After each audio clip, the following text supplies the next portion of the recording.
If you've been following my videos lately, you know I have been building a custom pimp gun. And if you follow me on Instagram or Facebook, you know I have finished it.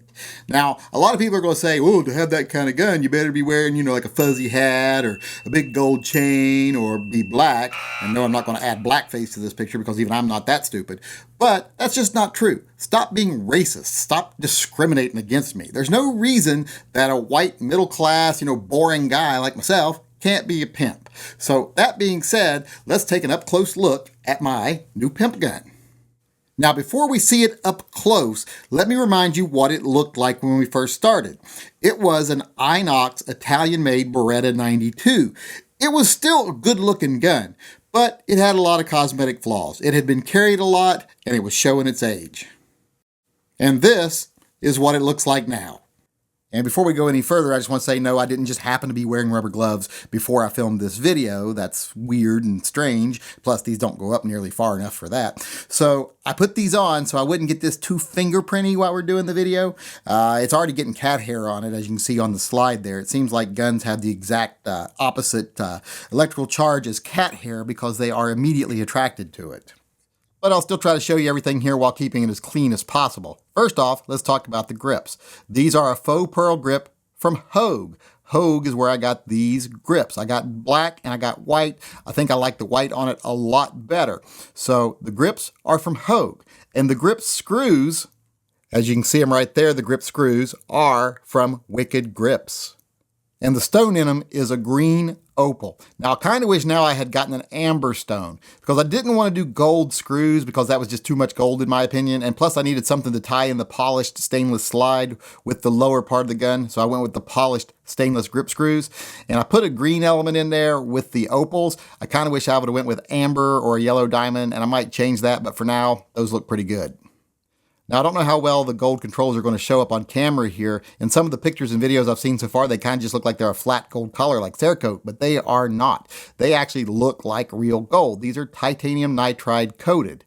Now, a lot of people said I should have got these polished, but I didn't want them polished. The stainless slide is already polished. I didn't want too many polished elements. And plus, they have a lot of shape to them. So when you polish items that have a lot of shape to them like that, you lose the overall color of the item. You just start seeing dark reflections of the background on them, and you really can't tell what color they are. Keeping them metallic, but kind of a satin finish like this, you really see the gold. It pops a lot better. As far as cost goes, it's not too bad. I think I paid under $200 to have all the parts done. And I did a lot of parts, even the guide rod there, as you can see. So as far as cost goes, it's not too bad. You can find someone on the internet that can do this, or you can find someone locally that does titanium nitride coating. Since these are not serialized parts, they don't have to have an FFL to do this, so that part's quite easy. Now the frame is Cerakoted in an OD green. I can always change that later if I want to, but I want something that's going to kind of come across as black with the gold accents on it, but isn't actually as deep as black, and the dark green comes across very black with the gold accents on it. I had this done at a local gun shop, Northwest Custom Firearms. They actually Cerakoted the frame for me. Wasn't very expensive, didn't take very long. So that's something I can change later, like I said, if I want to. But right now, I'm really liking the green with the shiny elements of the silver and the gold elements of the controls. It really brings some base to the gun and anchors it quite a bit. Now, since this is a pimp gun, I did add a little of a cross element here by putting on a custom base plate from NDZ Performance, and I put in a black aluminum lanyard loop. Now, a lot of people are asking me why I didn't do the base plate and the lanyard loop in gold. Well, for one, it'd be too much gold. And these are aluminum. It's really hard to coat aluminum like that. Plus, I have a black sight up here and there's nothing I can do about that. So I wanted to repeat the black down here to tie those two together. The only part on the gun I actually changed out other than the grips and the grip screws is the back sight. I actually put an M9 style sight on there. The sight that it came with was all bashed up and the metal was worn and the dots were worn out. So I like these sights better, so I replaced it with one of these. Now we come to the third pop element of the gun. The big pop elements on this gun are the pearl grips and the gold controls and the polished stainless steel slide. I don't know how well the stainless finish comes across on this gun because it is a mirror finish. I mean, it is like looking in a mirror. So it's just reflecting my background and my lights, etc. But this in person is stunning. This I sent off to Patriot Gun Polishing. They did this for me, and boy, did it turn out nice. That was definitely worth waiting for. It's amazing how well they did polishing this gun. So if you've got it up or something like that, you want polished, a stainless steel slide.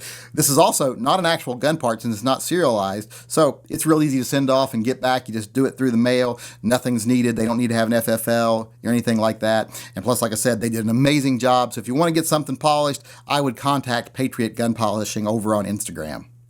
Now, as far as the overall look of the gun is concerned, I absolutely love it. I wouldn't change one thing I did about it, except for maybe the color of the grip screw inserts there. This gun just looked amazing. This I love.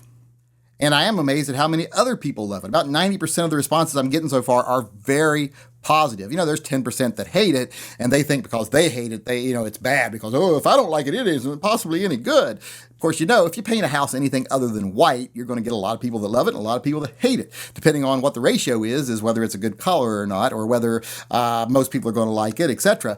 But what really matters is that you like it, and if the majority of people end up liking it too, well, that's a plus. My main goal when I designed this was to find 3 base elements that make up the gun and then repeat that pattern. And the way I did that was with a gloss shiny slide, a metallic kind of a satin control, and then a flat base on the frame. And then I repeated those elements. I repeated it with the glossy pearl grips, and then you have more of the gold metal here, and then you go back down to the flat and the black base plate and the lanyard loop. So you're working in elements of 3 here, and you're repeating them. That really grounds the gun. It keeps it from being too flashy. It gives it a good composition as far as design is concerned. And like I say, I understand some people aren't going to like it. People wouldn't like it no matter what color you made it. Some people want it flashier, some people want it less flashy. That's fine, but the way I wanted it is just like this right here. One more thing I do want to cover before I move on here and close out this video. A lot of people have wondered why I stuck with the manual safety and decocker on this gun. Why didn't I send off one of the new G conversion kits, have that titanium nitride coated, and use it on this gun? That way it would be a decocker only and would be a better carry gun. Well, the reason I didn't do that is because I'm a responsible gun owner and I want to set a positive example. And what kind of example would I be setting if while I was pistol whipping a bitch, my gun went off by accident? The last thing you want when you're slapping up a hoe is to have a negligent discharge. That just wouldn't make me look good, wouldn't make me look responsible. So when you have a pimp gun, you have to remember, you might have to teach someone a lesson, you might have to put someone back in line, and you want a manual safety for times like that. So there you have it. There's my new custom pimp gun. I like to call this by Beretta 92. Pimpin' ain't easy.